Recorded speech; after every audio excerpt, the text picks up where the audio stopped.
Welcome back to Breakdown. Today is Wednesday, July 19th, 2023. JJ, SEC and Big Ten. We're going to talk about college sports.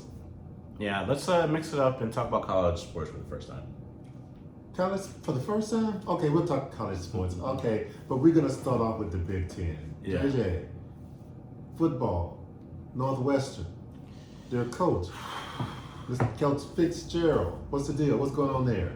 Well, Coach Fitzgerald, after leading Northwestern to only one win last season, none of which happened on North American soil. It was One in in Ireland, yeah. Yeah. Northwestern decided to part ways, but it wouldn't be because of that poor performance of the record, like Right, you it might wasn't think. because of the wins or losses. It was because Yeah, it was because of a gross, apparently multi-sport wide like sexual misconduct, like hazing and just gross negligence that's been happening with the football program but not just the football program. What other programs is in Northwestern's campus? as I've heard, has been baseball, softball, and probably others. Did I miss some? I've heard about baseball and softball, and that's pretty much it for now. But the baseball coach also was let go. It wasn't just Pat Fitzgerald. The softball coach, as of right now, I don't believe the softball coach has been let go, but that might be a fluid situation for all we know. How long was Fitzgerald at Northwestern? Well, if you want to include his playing career Just coaching time first. well, just as the winningest coach in Northwestern's football history, Pat Fitzgerald's run lasted 17 seasons. Northwestern had a couple of players drafted a couple of years ago. They did have a few. Did they win the West, or did they come in second? They won the West twice under Okay. Pat Fitzgerald. So he's had some success at Northwestern. Arguably more success than any other coach ever had. Winning the West twice I would say, is really good. Yeah, for Northwestern, absolutely. What's the firing justified?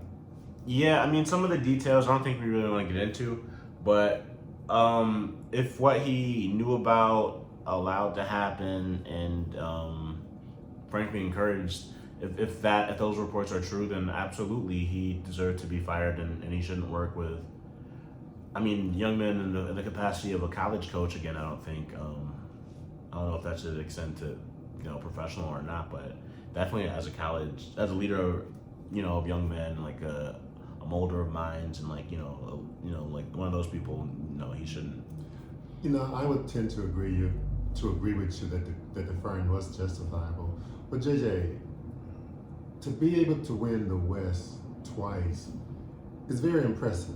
How many times have Nebraska won the West? Not any to my knowledge. Mine either. And they're a football school. No. Northwestern is. They're not a football school? Well, they used to be a football school. Northwestern is not a football school. They're actually a journalist school, which is very interesting because you would think the one school you would want to avoid having that happen, that would be yeah, because they're going to report all about it. They're going to launch some careers at Northwestern. You know what? You're probably right. Yeah. But from a coaching perspective, you got to give Fitzgerald his dues. I mean, he's a pretty good coach, but He was also the starting linebacker on their most successful season. that's right. He was not. He was As a player, the season where they went to the Rose Bowl. I can't remember who they lost to. I think it was Washington State. can't remember. But he was a player in Evanston before being a head coach, and Has a long history with Northwestern. He has deep but roots we, there. We both agree that the firing was justifiable. The hazing and stuff that the players have been subjected to, from what the reports say, is obviously worthy of well, you have to. termination. Yeah. I mean, it's just too easy to negatively recruit. I mean, just from a practical, cynical standpoint, every other coach is going to be like, you send your kid there, what you're not going to get any protection for your kid. Like, I mean, it's just you're opening yourself up to lawsuits, and it just feasibly there's no way that they could have kept them. My thought is also that before 6 months ago now, there are going to be some lawsuits. Some kids are going to be suing. But Oh yeah, there was some civil rights attorneys that have been contacted by yeah, a few dozen people Yeah. affiliated with the Northwestern program. So I would say you're right that those are ready. Those are going to be coming pretty They're soon. ready to pay up, Northwestern. Yeah. They're ready to pay up. JJ. Lucky that they got that Big Ten money, right? Oh, yeah. Let's talk about indiscretions in the SEC. Tennessee, their football program. What just happened there? You know, they got an $8 million fine From the NCAA. From the NCAA, and their former head coach Jeremy Pruitt got a 1-year show cause penalty, so he will not be allowed to be a head coach and maybe not even a defensive coordinator. The details of that are still murky, but he will, he won't be able to be a head coach for a while. And So talk about why Tennessee got this $8 million penalty. What did they do? What did Pruitt do? apparently Pruitt was handing out bags of money like he was, a bank handing out those lollipops back in the day when banks still had more than one person working in them. You would think that he would have had a bag man instead of being the bag man himself. He was the head guy. This was UCLA. They legendarily had a bag man. It wasn't John Wooden. I can't remember his name was Sam. I can't remember his last name, but it wasn't John. It wasn't the head coach. It's never the head coach. But one thing I can guarantee you, JJ, that nearly every Power 5 school 10 years ago had a bag man. Yeah. In Tennessee, you would think it's just too big of a program to be that stupid. I mean, I don't know. Jeremy Pruitt's allegedly like a brilliant offensive mind, or not offensive mind. He's a brilliant defensive mind, allegedly. But I don't know. He was very, very dumb in this one. I mean. So JJ, this is where you and I are going to disagree, and we can agree to disagree. The penalty, was it sufficient? Yeah, I think $8 million is a sufficient penalty. I think if he had any type of success, I might want to get more on the table and make more of a name. But he kind of he would have gotten fired anyway for performance-based reasons. He cheated and he didn't do it poorly. So He didn't do it well. He didn't do it well. You're right. He did do it poorly. He didn't do it well. So for that, I would just give him a monetary fee. What would you do? When I listened to you when you said he didn't do it well, so let me ask you this: if I rob a bank and get away with $500, and somebody else rob a bank and get away temporary, somebody else rob a bank and get away with $500,000 temporary. The guy who got away with $500,000 versus me getting away with $500 should get a longer sentence than me, right? I wouldn't go into that. I wouldn't compare those apples to oranges. Okay, I think it's like giving people money to play football is a little bit different of a crime than robbing a bank. So I'm gonna avoid answering that one. Okay. But. Well, I actually think Tennessee, and Tennessee did say they're going to vacate every win that they had under Pruitt. What does vacating a win mean? It doesn't mean anything to me. Me neither. But I think there should have been more consequences for the program for the actions by the head coach. That's just my take on it. I would have had significant more consequences for the program. Would you have taken away scholarships? I had to give some thought, but scholarships for sure. Would you have bowl bans? You would have banned them from. Let me see. You know what? This administration, these players. I would have to give it more thought, but I'll just say this: back in the day, SMU did what Tennessee did. What happened to SMU? Well, they got what that old saying was about Cleveland State with them being so mad at Kentucky. They got the hardest penalty ever, and because of the impacts of SMU's program, they probably will never give out that punishment again. It's kind of like a nuclear option. True. They did. They got the death penalty. No football for a year. They weren't allowed to be on television for however long. Yeah, after they came back. But to shut a program for a full year is a death penalty. Tennessee, there should be some consequences aside from $8 million. Me, that's my take. But we can agree to disagree. JJ, let's talk basketball. Yeah, we got a little bit of time. Why don't we transition to basketball for a little bit? Let's start off with SEC Vandy. they just added a new staff member, John Calipari's son. What's your take on that addition? Yeah, Brad Calipari. Yeah, I mean, I think that addition is interesting considering he, was just working for University of Detroit, I believe it was, in a capacity where they went 5-27 or something like that. But that's a nice little promotion to a SEC school. Jay West and John Calipari don't have the best history, as it pertains to their relationship. So Jerry West, Stackhouse. Jay Stackhouse. I'm sorry. Yeah, okay. Jay Stackhouse. Sorry. Yeah. Jerry Stackhouse and John Calipari. That leads me to wonder: was Stackhouse ordered to hire Calipari, or did he voluntarily hire him? And we may never know that answer, but it's just something that makes me wonder. Well, do you think he'll make a difference at Vandy? I think he's like the president of player development. I guess. I mean, he should be okay at that, but he's known because he got a tattoo, earned not given, before ever walking on for the University of Kentucky, and I would say that this was probably one that was given, not earned. But I can't say that for sure. Okay. Well, sticking with basketball, JJ, the ACC Big Ten basketball challenge is over.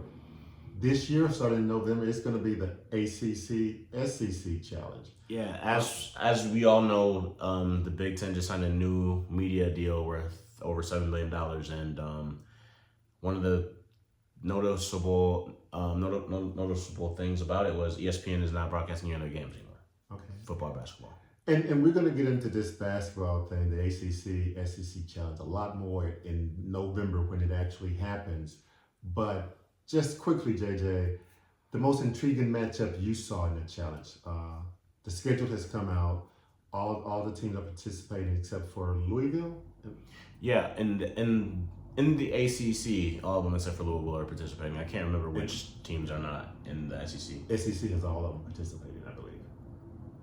Oh well, I thought there was just like 12 teams apiece. Because doesn't the SEC have more people than the ACC?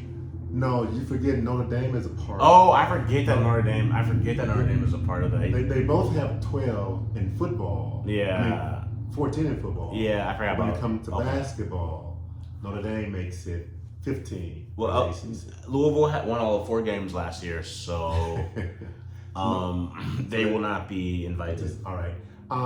Key matchup. What matchup? In that really quickly you want to come to your attention? I think 3 matchups really stuck out to me. I think the Tennessee North Carolina matchup stood out. Tennessee has been routinely pretty good under Rick Barnes. North Carolina has been, to the championship game 2 years ago, and then dropped off. Didn't even make the tournament last year. So I think that game is interesting. I agree to see where UNC is staying in. North Carolina. Well, it'll be in Arkansas actually, but Duke versus Arkansas. I think that's good. WPS. Yeah, that should be a matchup of 2 top 10 teams, hopefully. Let me ask you this: would those 2 be the 2 best teams in each team's conference? The thing that you said was, I think one of them might be. I think Arkansas has a chance to be, but I think Miami, who was playing Kentucky, which is my other big matchup. I think Miami might end up being the best team in the ACC again. They returned, and then they lost 2 draft picks, Isaiah Wong and the other small forward. I can't remember his name, Miller. But Miami returns a lot of talent. They do. I think they lost Norchad Omer too, but they still return a lot of talent. They return the $800 million man. Okay. What's his name? The point guard who got the big NIL deal. Well, anyway, Miami's supposed to be really good, but I think Duke could end up being. Okay, the Duke Arkansas challenge.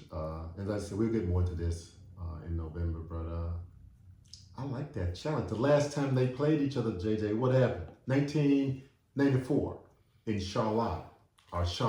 Well, wasn't nobody stopping Arkansas in 1994, so I think we all know what happened then. Todd Day, yes sir. So I'm looking forward to that matchup again. Hopefully it'll be the same results. Okay, now JJ, you mentioned the Miami Kentucky Yeah. matchup. You big on Kentucky this coming basketball season, aren't you? Well, I think a lot of people are. They just won the gold medal for the United States in in this one global competition they were played. They That played. nobody has heard of. Yeah, but they did play Canada's international team. They played I can't remember which African international team. I think it might have been Nigeria, but they played Canada. They played an African nation, and they played somebody else, and they were supposed to lose to Canada. Canada is supposed to be really tough this year, and they played Canada twice, and I think they beat them by double digits each time. Okay. So they blew them out. Apparently, they looked really good. They were led by Antonio Reeves, who I think had like 94 points in the 4 games, so he averaged over 20 points per game. But he had he led them in scoring easily, and they needed that type of senior leadership because they're very, very, very young. They're five or six of their 8 rotation players are freshmen. That's a lot. That is a lot. Five of your rotational players being freshmen is a lot. But that's not new for Kentucky. It's not new, but what is new is their style of playing. So John Calipari is notorious for his big man, the way he's had Karl Anthony Towns, he's had Anthony Davis. Willie Cauley-Stein was a first-team All-American as a big man. Oscar just won the Player of the Year 2 years ago. So he's known for the traditional big man. We can throw it down and he can get you a bucket. Might be a little bit of a liability on defense, but that's not what they're doing this year. What are they doing this year? This year they're playing like a more of a spread out 4 out, 5 out offense because of necessity. Apparently they have a big man, a sophomore, who is out with a leg injury, and people are wondering if he might ever even come back this entire year. Kentucky has had a lot of challenge this year. This offseason, yeah. This offseason. I don't know. Kentucky will be Kentucky. I'm not going to say anything that I probably shouldn't say, but if I was... I know how much you love them and they're your favorite school, and you just wish the best for them all the time, and you just love them so much. So my daddy used to say sometimes, if you can't say nothing good about somebody, don't say nothing at all. So I'm going to shut up. But, the real deal, JJ, is football. Football, we're getting closer and closer and closer and closer. Yeah. I am so hyped and ready to deal with it. And as I said before, we're going to start breaking down football really, really, really detailed, especially with Arkansas, Michigan State, and Michigan. And we're going to go through all the Big Ten, SEC, but we're going to deal those really good. But JJ, let's talk Mountain West for a minute. Yeah, quick minute. Let's talk about San Diego State. They officially were acknowledged as a member of the Mountain West Conference, which meant by the Mountain West. By the Mountain West, which meant that they owe them the $6.6 million that payout that they got for advancing all the way to the championship game. Because initially the Mountain West has said they had sent them a letter saying that they were not part of the Mountain West anymore, but that's all gone. That's behind us now. JJ. It's shenanigans. They're gonna eventually get divorced, but right now they're in the messy phase. They're in the Mountain West. Yes. JJ. WPS. What you got? Who they said they're gonna beat them Bengals? Who they? Who they? Can we get out of here, man? We got business to take care of elsewhere. Peace.